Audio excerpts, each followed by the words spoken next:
का हमारे YouTube channel पे बात करेंगे इंडियन ऑयल शेयर के बारे में। काफ़ी सारी नई अपडेट्स आती नज़र आ रही हैं और वीडियो के एंड पर बात करेंगे कुछ डिविडेंड स्प्लिट और काफ़ी सारी कंपनियों ने नए बोनस की घोषणा भी करी है। तो वीडियो को शुरू करने से पहले एक छोटी सी रिक्वेस्ट उन लोगों से भी करना चाहेंगे, चैनल पर फर्स्ट टाइम आया तो चैनल को सब्सक्राइब जरूर कर लीजिए ताकि आने वाला सारा अपडेट आप तक पहुंचता रहे। तो फिर शुरू करते हैं आज की ये वीडियो। मैं हूं आपका दोस्त करण, स्वागत है आपका अपने ही। पहले सस्ता हुआ कच्चा तेल, फिर अचानक से बढ़ गई क्रूड ऑयल की कीमत। तो यहाँ पर सवाल यह कि ब्रेंट क्रूड $63 प्रति बैरल के ऊपर कारोबार कर रहा है और पिछले सत्र की तेजी के बाद हुआ जब शुक्रवार को इसमें 3.8% की गिरावट भी आई। WTI की बात कर लें, क्रूड ब्रेंट की बात कर लें तो लगभग $60 प्रति बैरल पर बना रहा। डोनाल्ड ट्रंप ने पिछले हफ्ते चीन पर नए शुल्क और नए निर्यात प्रतिबंधों की घोषणा के बाद अपने रुख में नरमी दिखाई और बीजिंग के साथ समझौते की संभावना भी जताई। अब सवाल यह है कि कच्चा तेल अगर कम हो रहा है तो ये एक अच्छी बात ही है, लेकिन तेल बाजार में फिर से उभरे हुए इस तनाव ने निवेशकों को अनिश्चितता में बढ़ा दी और 2 हफ्तों में कीमतों में जो गिरावट दर्ज की गई है उससे ओपेक और उसके सहयोगी देशों ने तो बात बढ़ा दिया और इससे साल के अंत तक सरप्लस की संभावना भी बढ़ गई। और तो और ओपेक ने अपनी मासिक रिपोर्ट में कहा है कि इस साल जो तेल मांग में रोजाना 1.3 मिलियन बैरल की वृद्धि होगी और 2026 में यह बढ़ोतरी 1.4 मिलियन बैरल प्रतिदिन तक पहुंच सकती है। हालांकि अंतर्राष्ट्रीय ऊर्जा एजेंसी जो कि IEA है, उसने अन्य संगठनों ने अगले साल रिकॉर्ड अधिशेष की चेतावनी भी दी है और बाजार विश्लेषकों का कहना है कि फिलहाल तेल की दिशा अमेरिका चीन संबंधों और ओपेक की सप्लाई पॉलिसी पर निर्भर कर। सो मांग में थोड़ी सी भी गिरावट आने पर कीमतों में तेज उतार चढ़ाव देखने को। ऑल ओवर अगर इस रिपोर्ट को समझे तो ये रिपोर्ट में 2 चीज़ें इंपॉर्टेंट बताई गई हैं। पहली, US चाइना का जो ट्रेड वॉरफेयर है और दूसरा ओपेक द्वारा सप्लाई को बढ़ाया जाता है, कम किया जाता है। अगर सप्लाई बढ़ेगी तो एक पॉजिटिव अपडेट होगी। सप्लाई बढ़ने की वजह से कच्चे तेल के दाम कम होंगे जिससे क्रूड ऑयल मार्केटिंग कंपनियों को बेनिफिट मिलेगा। शिपिंग कॉस्ट कम पड़ेगी और काफ़ी सारी चीज़ों में और देश में अर्थव्यवस्था भी अच्छी होगी जिससे महंगाई कम होती नजर आएगी। और अगर ये US चाइना का ट्रेड वार बढ़ता है या फिर ओपेक की सप्लाई में थोड़ी सी भी गिरावट आती है तो उसका मतलब क्रूड के प्राइस बढ़ते भी नजर आ सकते हैं। और इस साल अगर आप देखें तो 1.3 मिलियन बैरल की वृद्धि होगी और 2026 में यह बढ़ोतरी 1.4 बैरल प्रतिदिन तक पहुंच सकती है। तो आइए एजेंसी का ये कहना है। और मेन पॉइंट समझे तो म्यूचुअल फंड का, जैसे कि फिलहाल अक्टूबर मंथ चल रहा है और सितंबर मंथ का डाटा अपडेट हो चुका है। इस डाटे से काफी ज्यादा मदद मिलती है। देखिए, अब सितंबर मंथ में 85 म्यूचुअल फंड ने बाय किया और 25 म्यूचुअल फंड ने सेल किया। दैट मीन साफ है कि खरीदने वाले ज्यादा हैं बेचने वालों से। और तो और करीब काफी बड़ा चेंज हमें आता नजर आया। 33,970 यहाँ पर 3,39,70,530 स्टॉक्स का चेंज आया है। और मजे की बात यह है कि ये चेंज पॉजिटिव है नेगेटिव अभी डिस्कस करेंगे। कोटक आर्बिट्रेज फंड ग्रोथ की बात कर लूं तो 75 लाख के करीब स्टॉक्स की बाइंग हाईएस्ट बायर रहे हैं। कब? सितंबर मंथ में। और हाईएस्ट सैलरी 31 लाख की सेलिंग रही है स्टॉक्स की। SBI energy opportunity fund regular growth.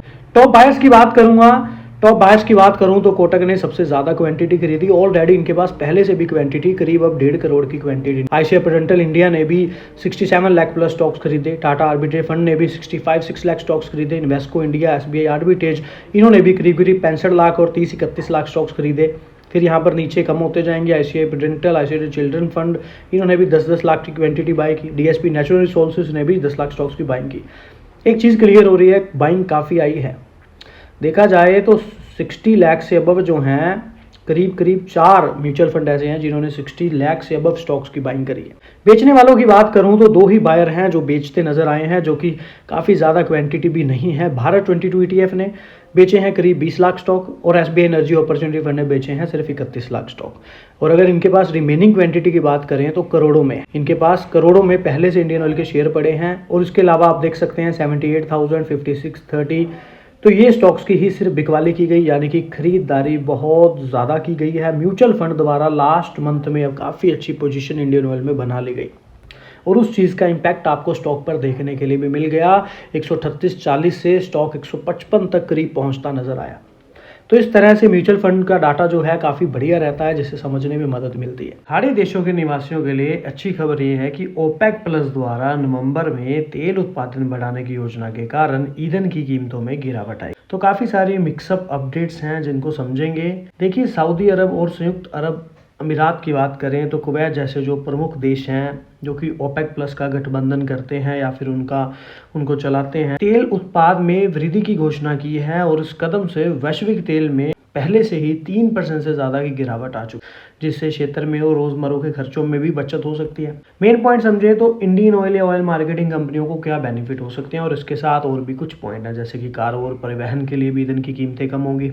और फिर मेन पॉइंट यह है कि तेल ऊर्जा पर जो उद्योग निर्भर हैं या फिर जो व्यवसाय का परिचालन लागत कम हो सकती है और वस्तुएं और सेवाओं की कीमतों में भी दिखाई दे सकती है। परिवहन, बिजली और कुछ वस्तुएं सस्ती हो जाने से भी घरेलू बजट और अधिक बढ़ सकता है, तो ये एक अच्छा पॉइंट देखने के लिए मिल सकता है। और दूसरा पॉइंट समझे तो शिपिंग और उत्पाद लागत में कमी आने से खाद्यान्न और वस्तुओं में कीमतें स्थिर हो सकती हैं। देखिए, अब आपको पता है कच्चा तेल समुद्र के रास्ते से ही आता है।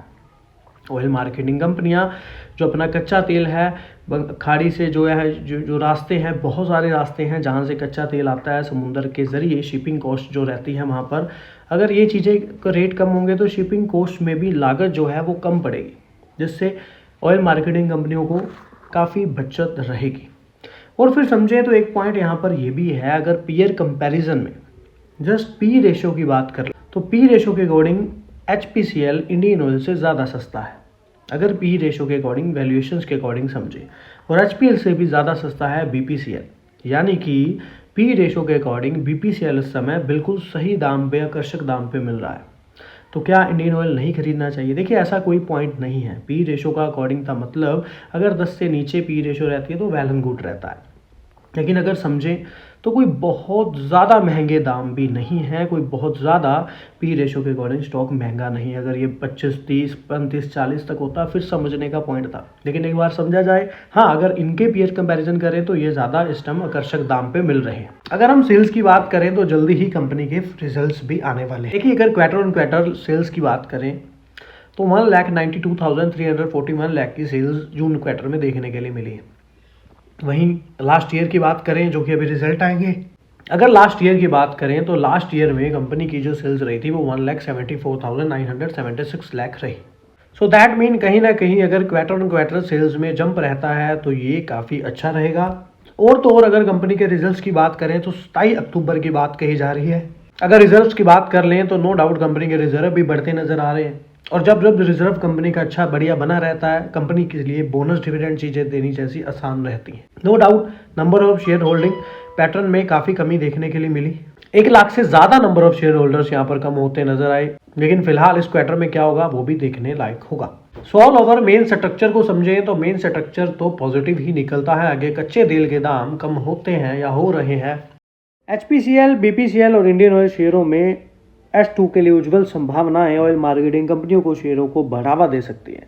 तो क्या है बड़ी अपडेट? भारतीय पेट्रोल कॉर्पोरेशन, HPCL और इंडियन ऑयल के शेयरों में हाल ही में तेज गिरावट देखी गई, जो पहले हमें देखने के मिले। लेकिन अगर समझा जाए तो पिछले 2 तिमाही के नतीजे बहुत अच्छे नहीं रहे। LPG घाटे, कमजोर सकल रिफाइनिंग मार्जिन, इन्वेंट्री घाटे के कारण ऑयल मार्केटिंग की आय में पिछले वित्त वर्ष के इस अवधि के उच्च आधार के मुकाबले भारी गिरावट आई। तो हम यहाँ पर शेयर के बारे में बात ज़्यादा नहीं कर रहे, बात कर रहे हैं हम उसके नतीजों के बारे में और LPG घाटे, कमजोर सकल रिफाइनिंग और इन्वेंट्री घाटे की तरफ से।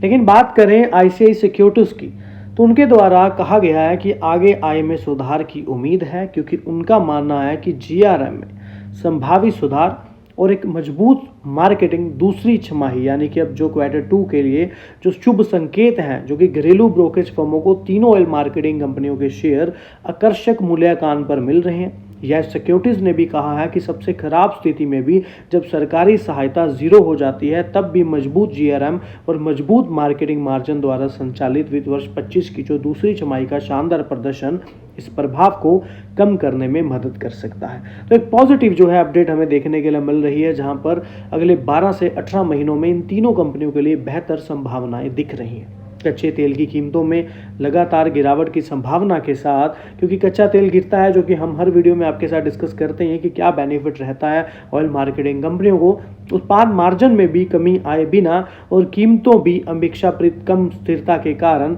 इन्वेंट्री पर कम प्रभाव पड़ने के कारण हमें लगता है आईसीआईसीआई सिक्योरिटीज़ का कहना है कि दूसरी छमाही की कमाई संभाव्य रूप से मजबूत होगी, क्योंकि कच्चे तेल के दाम बहुत कम रहे हैं, उसकी वजह से यहाँ पर जो है स्टॉक आकर्षित दिख रहे हैं। लेकिन अगर आपने नोटिस किया हो तो 140 से स्टॉक 153 तक के करीब लेवल्स तक आता नजर आया है पिछले कुछ दिनों में या पिछले कुछ हफ्तों में।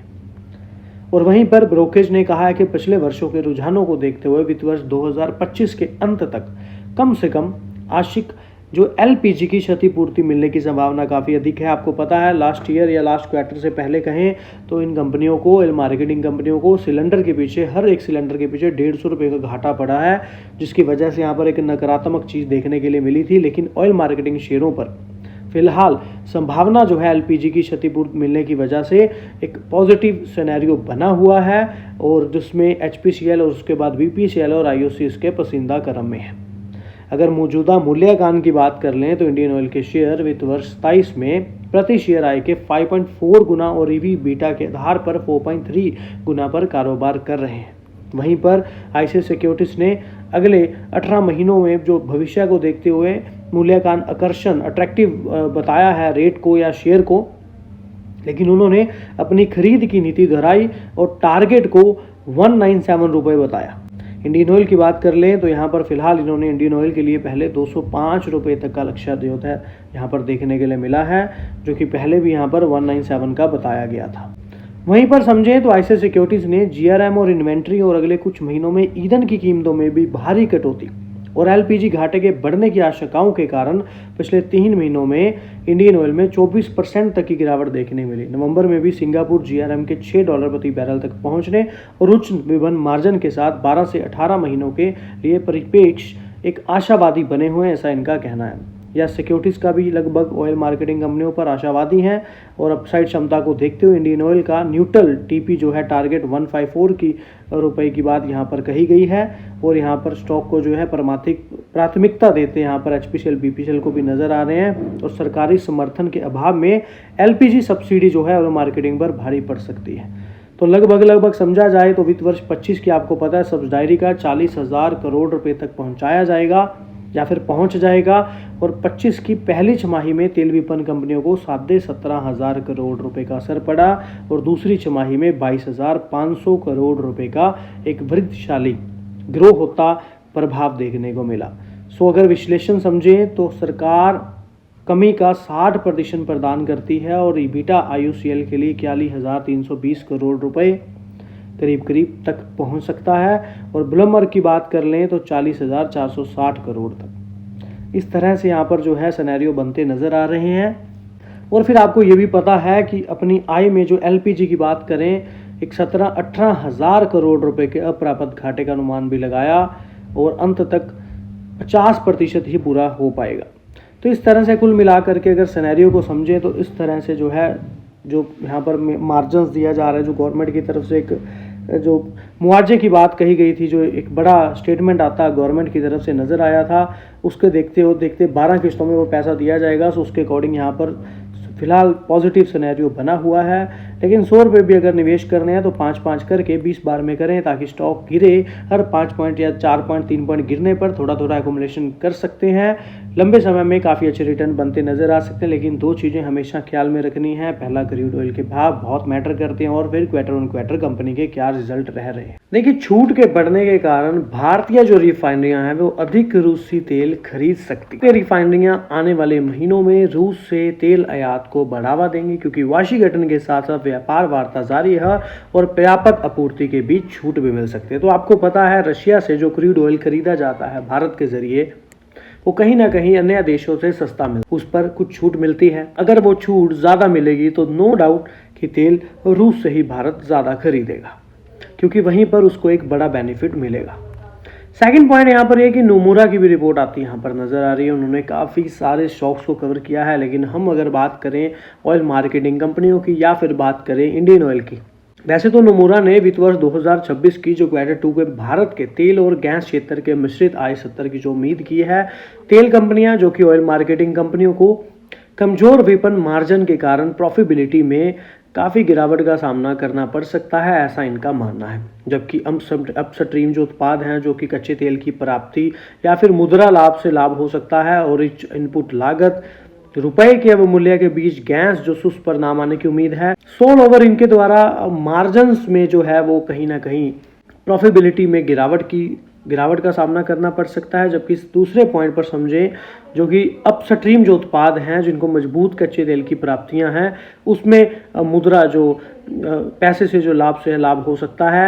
वहीं पर अगर समझें तो नोमुरा ने इंडियन ऑयल पर अपनी खरीद की रेटिंग को बनाए रखा है। बाई की रेटिंग तीसरे नंबर पर आप इंडियन ऑयल को देख पा रहे हैं और 160 तक का टारगेट भी यहां पर दिया है।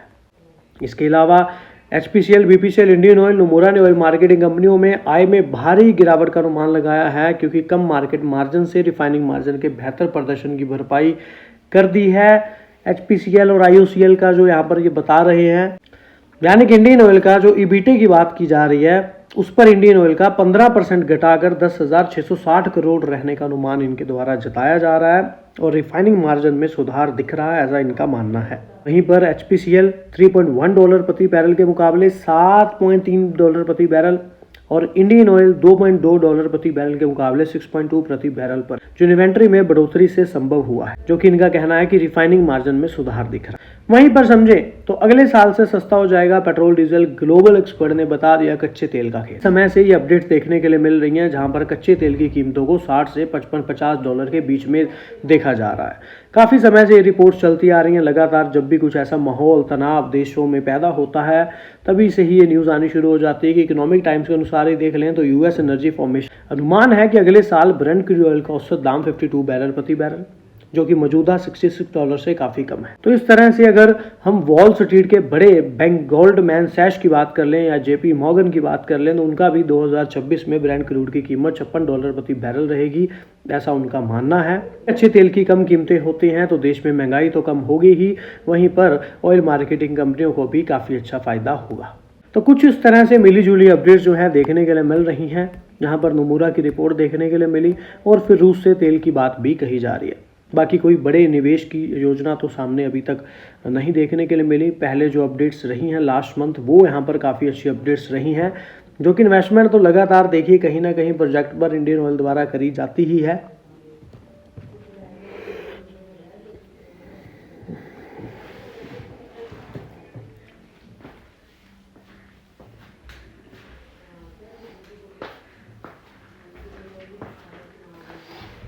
अगर प्रॉपर एक टेक्निकल व्यू को समझने की कोशिश करें तो बाजार रिकॉर्ड ऊंचाई की ओर बढ़ रहा है। हर गिरावट पर धातु, PSU, बैंक और ऊर्जा शेयरों में भी खरीदारी करने की बात कही जा रही है। CA रुद्रमूर्ति BV का यहाँ पर काफी अच्छा स्टेटमेंट आ। कई सप्ताह के स्क्वेमन के बाद भारतीय बाजार में नई तेजी के संकेत दिखे हैं और वचना इन्वेस्टमेंट के प्रबंधक निदेशक CA रुद्रमूर्ति BV का मानना है कि यह तेजी अभी खत्म नहीं हुई है। ET नाउ से बात करते हुए रुद्रमूर्ति ने कहा कि निफ्टी के हालिया ब्रेकआउट ने बाजार के रुझान को बदलाव की पुष्टि की है और गिरावट से बढ़त की ओर यह बदलाव जो एक नई तेजी के दौर की शुरुआत का संकेत देता है, जो जल्द ही सूचकांकों को सर्वकालिक उच्च स्तर पर वापस ले जा सकता है। बाजार स्पष्ट रूप से निचले स्तर पर पहुंच गया है।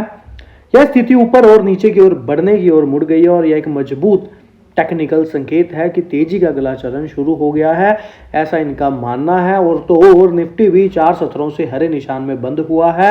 रुद्रमूर्ति को उम्मीद है कि यह गति बनी रहेगी और उन्होंने ये भी एक पॉइंट उठाया है कि हमें समय समय पर समेकन के छोटे दौर देखने को मिल सकते हैं, यानी कि थोड़ी बहुत गिरावट, जो कि एक अच्छा संकेत है। लेकिन यह बाजार हर गिरावट पर खरीदारी करने लायक है, ऐसा इनका अनुमान भी है कि निफ्टी जल्द ही 25,500 के करीब के लेवल को छू सकती है और बैंक निफ्टी से पहले एक नया स्तर छू लेगा।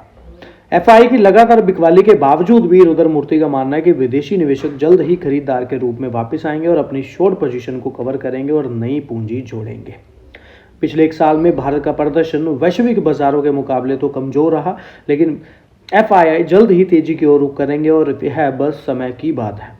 रुद्रमूर्ति की क्षेत्रीय संबंधी प्राथमिकताएं स्पष्ट हैं कि धातु सार्वजनिक क्षेत्रों में भी और बैंकों और प्लेटफॉर्म आधारित नई पीढ़ियों की कंपनियों में भी आशावादी बने हुए हैं। यहाँ पर अगर हम बात करें थोड़े से पॉइंट की तो यहाँ पर बात की जा रही है BPCL, HPCL और इंडियन ऑयल जैसी तेल विपणन कंपनियों को लेकर भी एक आशावाद, एक उम्मीद, जिनके बारे में उनका मानना है कि मौजूदा बाजार भावों पर ये काफ़ी संतोषजनक दिख रही हैं। यानी कि काफ़ी हैरानजनक या फिर एक सही दाम पर मौजूदा बाज़ारों के भाव पर देखने के लिए मिल रही हैं।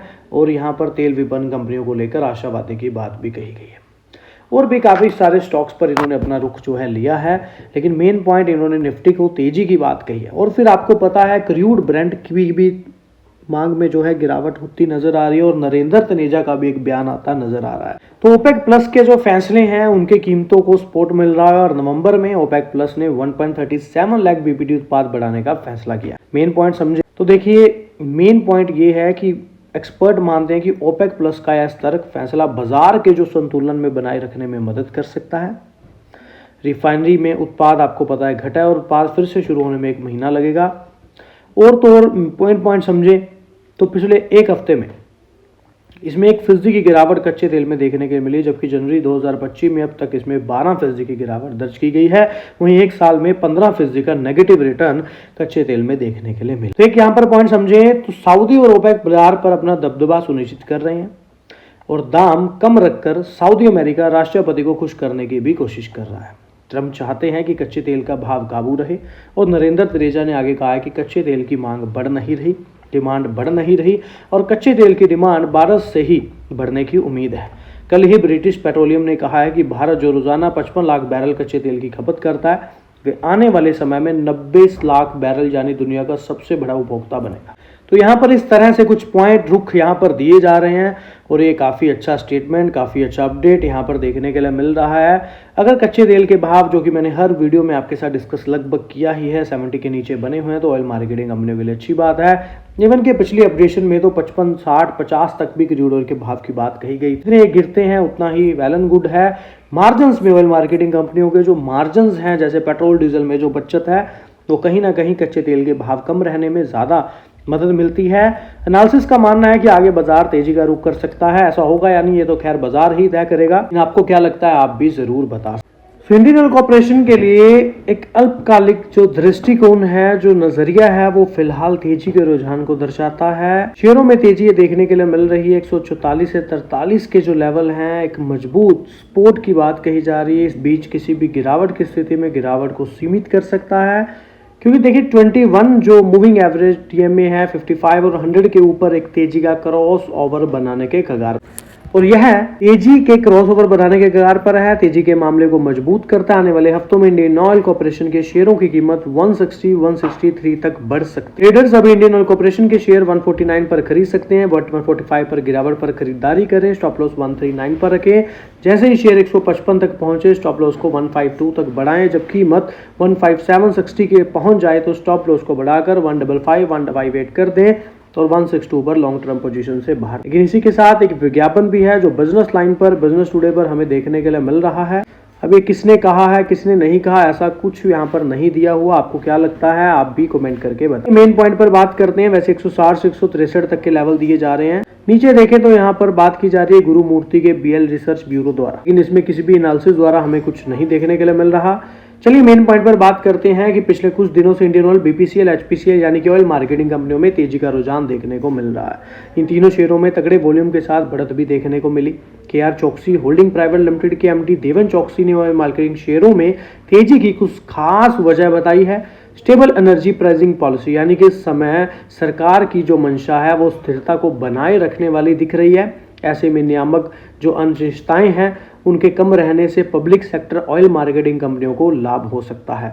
फिर सेकंड पॉइंट देखिए, विंडफॉल टैक्स के नहीं होने से, जो कि पहले हर 15 दिन में विंडफॉल टैक्स का जो अमाउंट था वो चेंज किया जाता था, लेकिन फिलहाल विंडफॉल टैक्स का ना होना, यानी कि एनर्जी सेक्टर में भी सार्वजनिक क्षेत्र की कंपनियों की प्रॉफिटेबिलिटी बढ़ सकती है, भले ही तेल की कीमतों में उतार चढ़ाव क्यों ना हो। इन कंपनियों द्वारा नई परियोजनाओं के लिए IRR पर जोर देना विवेकपूर्ण कैपिटल एक्सपेंड को दर्शाता है, जो कैपेक्स को लेकर निवेशकों की चिंताओं को दूर करता है। और फिर अंदर राठी इन्वेस्टमेंट सर्विस में टेक्निकल रिसर्च में सीनियर मैनेजर जिगर एस पटेल ने भी इंडियन ऑयल पर अपने शेयरों के साथ शेयर के साथ टारगेट और स्टॉप लॉस भी शेयर किए। 145 से 50 के बीच ट्रेड की बात कही, 150 को छूने की कोशिश की, और अगर वीकली बेसिस पर बात करें तो 150 रुपये पर क्लोजिंग देता है तो 158 तक के लेवल देखने को मिल सकते हैं। वहीं गिरावट आने पर 142 तक के लेवल भी देखने के लिए मिल सकते हैं, ऐसा एनालिसिस का कहना है। कंपनी की वार्षिक बैठक में शेयरधारकों को संबोधित करते हुए साहनी ने कहा कि पानीपत गुजरात बरौनी में विस्तार परियोजनाओं के कारण 2028 तक रिफाइनिंग क्षमता मौजूदा 80.75 मिलियन टन प्रति वर्ष से बढ़कर 98.4 मिलियन टन हो जाएगी। भविष्य की बात करें तो आपकी कंपनी अगले 5 वर्षों में लगभग 166 लाख करोड़ 1.66 लाख करोड़ निवेश की प्रतिबद्धता जताई है, जिसमें पेट्रोकेमिकल, प्राकृतिक गैस, रिन्यूएबल एनर्जी, भारत की बढ़ती ऑटो ईंधन मांग, वैश्विक ऊर्जा परिवर्तन के बीच संतुलन बना रहेगा। इस योजना को आगे बढ़ाने के लिए इंडियन ऑयल ने नेपाल में भी नई भंडारण सुविधाओं सहित 21 चालू परियोजनाओं के माध्यम से अपने 20,000 किलोमीटर लंबे पाइपलाइन नेटवर्क का विस्तार 22,000 किलोमीटर तक कर रही है और इसके पेट्रोकेमिकल व्यवसाय, जिससे अगले विकास इंजन के रूप में पहचाना जाता है, और 2030 तक 4.3 मिलियन टन से बढ़ाकर 13 मिलियन टन प्रति वर्ष किया जा रहा है, जिससे याद कम करने, मार्जिन बढ़ाने और विशेष रसायनों अधिक जोर दिया जाएगा। यानी कि कहीं ना कहीं कंपनी काफी बढ़िया यहाँ पर करती नजर आ रही है। इसके अलावा भी हरित हाइड्रोजन उत्पाद, टिकाऊ विमान ईंधन 3 वर्षों के भीतर रिन्यूएबल एनर्जी क्षमता को भी 1 गीगावाट से बढ़ाकर 18 गीगावाट तक करने की बात कही गई है, और कंपनी ने अपने 40,000 से अधिक ईंधन स्टेशन जो इनके पहले से ही हैं उन पर भी ईवी चार्जर, बैटरी सुविधाएं और सीएनजी एलएनजी आउटलेट भी जोड़ रही है। कहीं ना कहीं कंपनी यहाँ पर ग्रीन एनर्जी पर एक बड़ा फोकस जो है देती नजर आ रही है, जो कि काफी अच्छी बात है। शिपिंग कॉर्पोरेशन ऑफ इंडिया के BPCL, HPCL and Indian oil IOCL के साथ एक समझौता ज्ञापन पर हस्ताक्षर किए और काफी अच्छी रैली हमें इंडियन ऑयल में आती नजर भी है। इस सहयोग का उद्देश्य एक साथ मिलकर ऐसे बड़े बेड़े का निर्माण और संचालन करना है जो कि आत्मनिर्भर भारत के दृष्टिकोण को साकार करेंगे, भारत की नौ वहन क्षमता को मजबूत करेंगे, देश की ऊर्जा सुरक्षा में भी सुधार लाएंगे। इस समझौते ज्ञापन के तहत कंपनियां संयुक्त रूप से जहाजों का अधिग्रहण, यानी कि जो शिपिंग यहाँ पर समुद्री जहाज जो यहाँ पर चलते हैं, जिसके साथ साथ अंतर्राष्ट्रीय व्यापार हमें देखने के लिए मिलता है, जो कि क्रूड ऑयल, कच्चा तेल या जो भी यहाँ पर बाहर देशों से मंगवाया जा रहा है समुद्र के रास्ते से, तो उन जहाज़ों का अधिग्रहण करना और संचालन भी करना और स्वामित्व भी करना, यानी कि मालिक बनना और प्रबंधन भी करना। इन जहाज़ों का उपयोग अंतर्राष्ट्रीय व्यापार के साथ साथ पेट्रोलियम और पेट्रोलियम उत्पाद, पेट्रोकेमिकल एंड अन्य हाइड्रोकार्बन के साथ तटीय परिवहन के लिए किया जाएगा। तो एक बड़ा कोलैब इंडियन ऑयल का। नीचे की तरफ 100 रुपए भी निवेश करना है तो 5-5 करके 20 बार में निवेश करें। जैसे जैसे स्टॉक 1-2, 5-5 पॉइंट गिरता है, थोड़ा थोड़ा एक्यूमुलेशन करते रहें, ताकि नीचे के लेवल में एक अच्छा एक्यूमुलेशन लेवल बनता रहे और लंबे समय में अच्छे रिटर्न बनते नजर आ सके। 2 चीजें बहुत डिपेंड करती हैं, पहला क्रूड ब्रेंट के प्राइस और सेकंड कंपनी के रिजल्ट क्या रह रहे हैं क्वार्टरली की बात करें तो महारत्ना कंपनी ने 1 लाख रुपए के बना दिए 47 लाख रुपए, 4 बार बांटे हैं बोनस। तो Maharatna company Indian oil corporation ने लंबी अवधि का नजरिया रखने वाले निवेशकों को मालामाल कर दिया। इंडियन ऑयल कॉर्पोरेशन ने पिछले 20 साल में शेयर धारकों को 56 रिटर्न दिया है। उन्होंने पिछले 20 साल में 1 लाख रुपए के निवेश को 47 लाख रुपए से ज्यादा का बना दिया। महारत्ना कंपनी ने यह कमाल बोनस शेयरों के दम पर दिखाया। पिछले 20 साल में इंडियन ऑयल कॉर्पोरेशन ने निवेशकों को 4 बार बोनस शेयर का तोहफा भी दिया। Maharatna company Indian oil corporation limited के शेयर 16 सितंबर 2005 को 36.25 रुपए पर थे, और अगर किसी व्यक्ति ने 16 सितंबर 2005 को इंडियन ऑयल कॉर्पोरेशन के शेयरों में 1 लाख रुपए लगाए होते तो उसी कंपनी के 2755 शेयर मिलते। यानी कि इंडियन ऑयल कॉर्पोरेशन ने पिछले 20 साल में अपने निवेशकों को 4 बार बोनस शेयर का तोहफा दिया, और अगर इन बोनस शेयरों को जोड़ लें तो कुल शेयरों की संख्या बढ़कर 33,060 पहुंच जाती है। और इंडियन ऑयल कॉर्पोरेशन के शेयर में 12 सितंबर यानी कि 2025 को बीएसए में 142.65 पर बंद हुए हैं। अगर उस हिसाब से 33,060 शेयरों को मौजूदा वैल्यू देखें तो 47 लाख से ज्यादा पहुंच जाती। पिछले 20 साल में अपने शेयर धारकों को 4 बार बोनस शेयर दिया। अक्टूबर 2009 में कंपनी ने निवेशकों को 1.1 के अनुपात में बोनस शेयर जारी किए। कंपनी ने हर शेयर पर 1 शेयर पर बोनस शेयर बांटा। फिर अक्टूबर 2016 और मार्च 2018 में भी कंपनी ने 1.1 रेशो में बोनस शेयर दिए। इंडियन ऑयल कॉर्पोरेशन ने जून 2022 में भी 1.2 के अनुपात में निवेशकों को बोनस शेयर दी, यानी कंपनी ने हर 2 शेयर पर 1 बोनस शेयर बांटा है। महारत्ना कंपनी इंडियन कॉर्पोरेशन ने अगस्त 2003 में भी 1.2 के रेशो में बोनस शेयर बांट चुकी है। हालांकि हमने अपने कैलकुलेशन में केवल 20 साल में दिए गए बोनस शेयरों को शामिल किया है। हमने अपने कैलकुलेशन में कंपनी की तरफ से दिए गए डिविडेंड को शामिल नहीं किया। सो अगर डिविडेंड की अमाउंट भी देखें तो वो एक अलग सिनेरियो जो है बनता नजर आएगा। अकेला बोनस ही कंपनी का 1 लाख रुपए का 20 साल में 47 लाख रुपए करने का दम दिखा चुका है। आगे का सिनेरियो समझे तो आगे के लिए देखिए बहुत सारी चीजें हैं। क्रूड ब्रांड के प्राइजेस, कंपनी के क्वार्टरली रिजल्ट, अब कंपनी देखिए ग्रीन एनर्जी, रिन्यूएबल एनर्जी पर भी फोकस बढ़ाती नजर आ रही है। सो निवेश आगे बढ़ता जा रहा है। कहीं ना कहीं साहनी जी काफी कोशिश कर रहे हैं, काफी प्रयास कर रहे हैं, जो कि पिछले 1 महीने में हमने उनकी सारी स्टेटमेंट लगभग आपके साथ शेयर करी ही हैं और आगे भी की ही हुई हैं। इंडियन ऑयल भविष्य की ऊर्जा की जरूरतों को पूरा करने के लिए अपने परिचालन का विस्तार भी कर रही है, जिसमें रिफाइनरी क्षमता में वृद्धि करना, पेट्रोकेमिकल में भी विस्तार करना, हाइड्रोजन, सस्टेनेबल एविएशन फ्यूल जैसे ग्रीन एनर्जी प्रोजेक्ट्स में भी एक भारी निवेश शामिल है।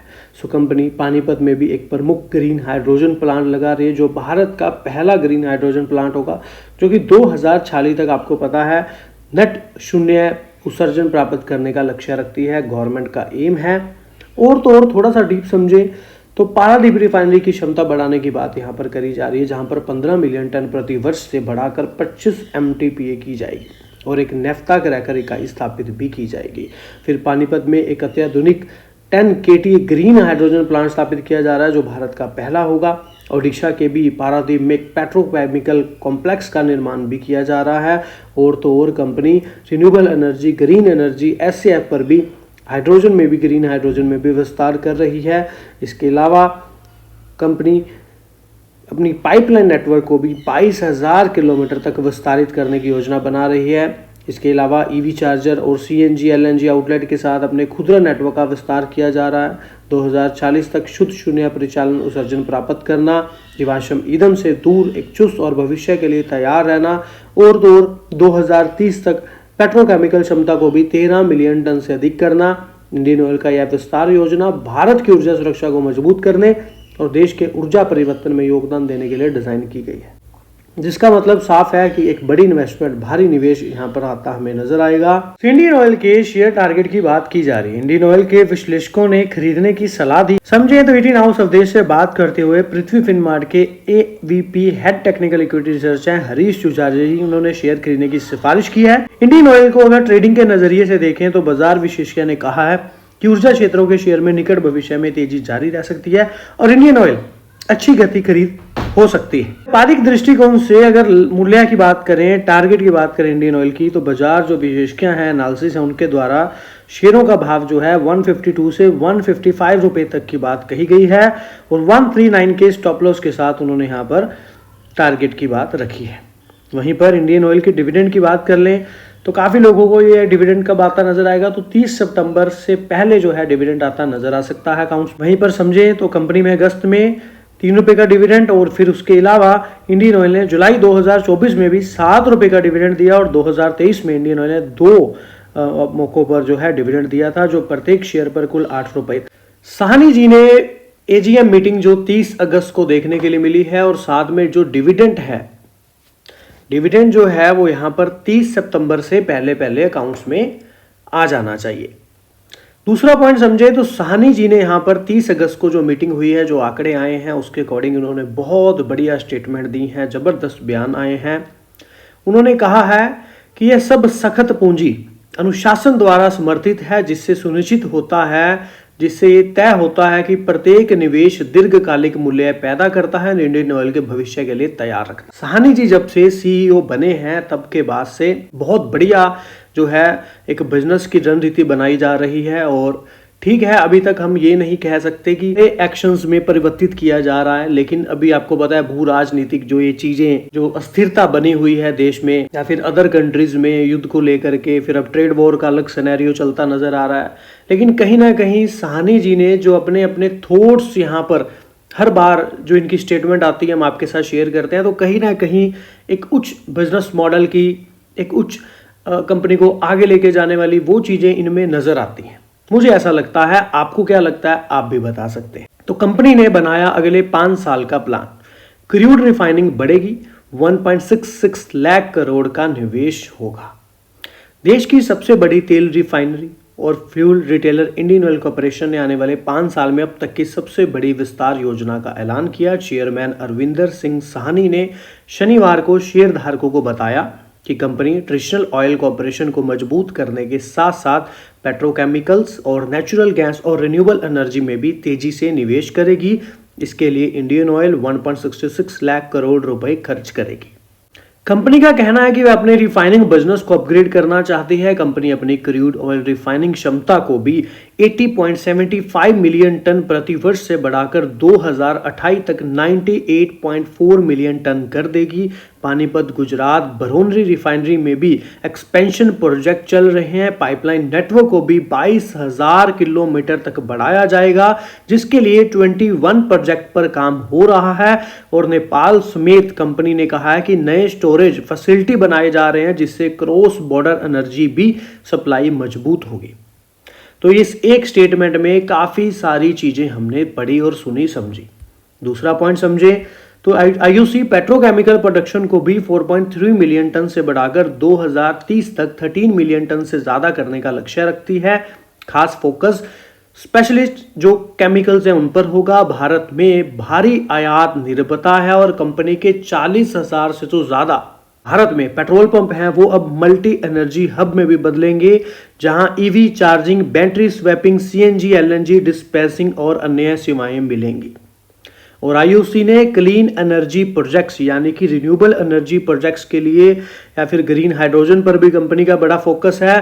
2.5 लाख करोड़ रुपए का बजट तय किया है। लक्ष्य है कि 2040 तक तो नेट जीरो ऑपरेशन एमिशन हासिल किया। सो ये एक बड़ी स्टेटमेंट हमें यहाँ पर देखने के लिए मिली है, जहां पर साहनी जी ने सख्त पूंजी अनुशासन द्वारा एक पॉइंट लिया। साथ में अगर और थोड़ा समझे तो प्राकृतिक गैस और अन्य व्यवसायों में भी वृद्धि की बात कही गई है। 20% की वृद्धि हुई है प्राकृतिक गैस क्षेत्र में, सालाना 7.9 मिलियन टन हो गया है। 21 राज्यों में और 49 भौगोलिक क्षेत्रों में फैला हुआ है, जो कि भारत की 21% आबादी को कवर करता है। ऊर्जा के अलावा भी इंडियन ऑयल ने नए अवसरों का लाभ उठाने के लिए विस्फोटक, क्रायोजेनिक्स और शिपिंग इंफ्रास्ट्रक्चर में भी विस्तार किया है। जी ने यह भी कहा है कि रूस और यूक्रेन संघर्ष से लेकर मध्य पूर्व में शांति और अमेरिका में व्यापार बाधाओं तक भू राजनीतिक तनावों के बीच ये चुनौतियां पैदा की हैं। और इंडियन ऑयल 2024-25 में 10 करोड़ टन से अधिक की रिकॉर्ड बिक्री हासिल की, जिससे इसके विशाल खुदरा नेटवर्क, पाइपलाइन और 15 करोड़ घरों तक पहुंचने वाली एलपीजी का समर्थन पर एक अच्छी स्टेटमेंट साहनी जी द्वारा इन फ्यूचर ऐसी स्थितियों में दी गई है, जो कि एक बढ़िया बात है। लेकिन जैसे कि मैंने आपको इंडियन ऑयल पर लास्ट वीडियो में डिस्कस किया ही था स्टार्टिंग में पहले 5 मिनट की वीडियो में, कि आगे मुझे क्या लगता है कैसा सिनेरियो देखने के लिए मिल सकता है। चलिए, बहुत बार ऐसा हुआ है कि मैंने आप लोगों को बताया है कि 85% भारत अपनी ज़रूरतों का जो आयात है वो कच्चे तेल से करता है, ज़रूरतों को पूरा। लेकिन अब क्या पॉइंट्स हैं ऐसे जिनसे पता चलता है कि क्या यूज़ होता है कच्चे तेल से। तो सबसे पहला पॉइंट, पेट्रोल। गाड़ियाँ, ईंधन, बाइक चलाने में मदद करता है, रिफाइनरी में हल्के तेल से निकाला जाता है। दूसरा, डीजल। इसके अलावा कैरोसिन पर भी यहाँ पर बात की गई है, जहाँ पर ज़्यादातर जो हवाई जहाज हैं जिसके जेट ईंधन से उड़ते हैं, और पुरानी देहाती लालटेन और छोटा रूम हीटर भी इसका यूज़ होता है। इसके अलावा एलपीजी में भी खाना बनाया जाता है, घर में गर्मी दी जाती है, गैस चूल्हा, गर्म पानी का गीज़र, ट्रैकिंग के लिए छोटा स्टोव। तो ये सारी चीज़ें कच्चे तेल की ज़रूरत इनमें रहती है। प्लास्टिक की बात कर लें, बोतल, थैला, खिलौने जैसे सामान प्लास्टिक से बनते हैं और कच्चे तेल से आता है और बहुत मजबूत होता है। कोका कोला की बोतल, बाजार का प्लास्टिक बैग, बच्चों का हॉट व्हील्स खिलौना। और एस्फॉल्ट की बात करें तो सड़कें भी बनती हैं, जो हाईवे बनती हैं, जो काला पदार्थ इस्तेमाल होता है, जो कच्चे तेल का भारी हिस्सा है। इसके अलावा रबड़, टायर, जूते, खेल के सामान बनाने के लिए भी सिंथेटिक रबड़ बनता है, जो कच्चे तेल से आता है, जैसे कि सीएटी टायर, नाइकी के रबड़ शूज़, फुटबॉल की रबड़ पर। और तो और खेतों में फसल उगाने के लिए भी जैसे यूरिया आते हैं, कच्चे तेल से बने, केमिकल से बनते हैं, धान के लिए, गेहूं के लिए, मिक्स फर्टिलाइजर, सब्जियों के लिए। तो कच्चा तेल इसीलिए हमारे लिए बहुत ज़रूरी है। देखिए, दवाइयाँ और केमिकल, साबुन, डिटोल तक जैसी है, $650 उदाहरण के लिए। तो ये सारी चीज़ें देखिए तेल से ही बन रही हैं। लुब्रिकेंट्स भी गाड़ियों और मशीनों के इंजन को चिकना रखने वाला कच्चा तेल से ही बनता है। सो इस तरह से कच्चे तेल की ज़रूरतें भारत में काफ़ी पूरी की जाती हैं, इसीलिए कच्चा तेल काफ़ी इम्पोर्टेंट है। इसके महंगे और सस्ते होने से बहुत सारे बिजनेस में आपको चेंज देखने के लिए मिलता है। बहुत सारी कंपनियों के प्रॉफिटेबिलिटी पर असर पड़ता है। अगर ये कम होता है तो कंपनियां ज़्यादा मुनाफा कमाती हैं क्योंकि कच्चा तेल सस्ता है, और अगर ये महंगा होता है तो कहीं ना कहीं महंगाई भी बढ़ने का कारण एक बनता है, और दूसरा कंपनियों के मार्जिन पर भी असर पड़ता है। और तो और नो डाउट कंपनी का डिविडेंड यील्ड आपको पता ही है। 2023 की बात कर लें तो 8 रुपये डिविडेंड दिया है कंपनी ने 10 नवंबर और 28 जुलाई को। 7 रुपये का डिविडेंड 2024 को भी 12 जुलाई को मिला, और फिलहाल एक फाइनल डिविडेंड जो है 8 अगस्त की बात कही जा रही है, जो आता नजर आएगा। नो डाउट कंपनी की बोनस हिस्ट्री भी अच्छी रही है। 2003 से कंपनी ने बोनस देने शुरू किए हैं 1.2, 1.111 के अनुसार। 2022 में भी कंपनी ने 1.2 रेशो का बोनस दिया। वहां से कंपनी धीरे धीरे 257 इलेक्ट्रिक वाहन स्टेशन तक पहुंच चुकी है, तो ये काफी अच्छी बात है। कंपनी अभी एनर्जी पर भी फोकस करती नजर आ रही है, और कच्चे तेल के दाम भी कम होते फिलहाल नजर आ रहे हैं, जिसका इंपैक्ट आपको कंपनी पर देखने के लिए शेयर पर मिल ही रहा है। तो इंडियन ऑयल कॉर्पोरेशन की वडोदरा स्थित गुजरात रिफाइनरी कैलेंडर वर्ष 2025 के दौरान 2 पेट्रोकेमिकल इकाइयों को चालू करके पेट्रोकेमिकल क्षेत्र में विविधता लाने में मदद के लिए 24,000 करोड़ रुपए का निवेश कर रही है।